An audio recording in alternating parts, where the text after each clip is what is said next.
before I got saved. You want me to tell that one? Yeah, you can. Yeah, you Okay. can tell anything you want. Before I got saved, and this was when I was probably, I would say around 10.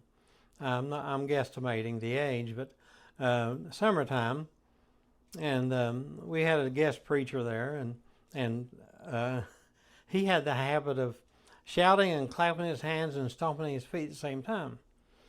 Now, Mom made us, or made me say, "Oh, we can go to church barefooted in the summertime." So I was sitting there in my cutoffs and barefooted, and I was kind of drowsing. And the preacher walked by, and he clapped his hands and shouted and stomped his foot, but he stomped my foot.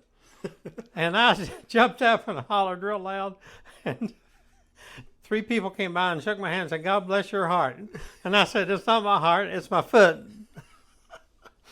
So that's one of them. Well, I guess stories like that about yelling in church or anything like that transcend generations. Yeah. Because there's a story with me yelling out in the middle of service, right? Go ahead. No, I want you to tell it. I don't know what you're talking about. When I was laying okay. down, I got it.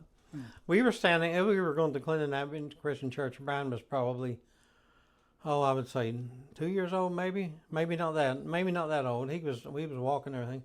But anyway, we were setting up about 2 or 3 rows, and one of the ladies we got up and sang, and then Brian was between Melody and I, and he had a habit of crawling over and behind me, and he laid down on the seat behind me, looking up. And after the song, we were going to, of course, we sat down and said, "You may be seated."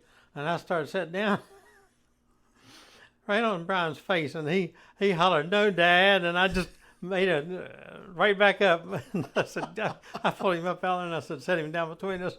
And people were looking around and laughing, and they thought it was funny, but at the time it wasn't. But thinking about it, it was kind of funny. Brian was scared I was going to sit on his face.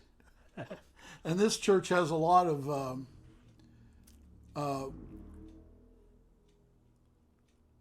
I can't remember the word that I'm looking for here.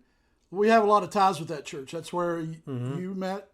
That's where I met Melody. That's where you met Mom. That's where you got married. Yes. That's where you met Linda and Guy. Yes. And that's where you met Dayton Reynolds. Yes. And Dayton married you. Right. So there's a lot of history in that church. Yeah, because I started there in '67 after I got out of the Air Force. Yeah.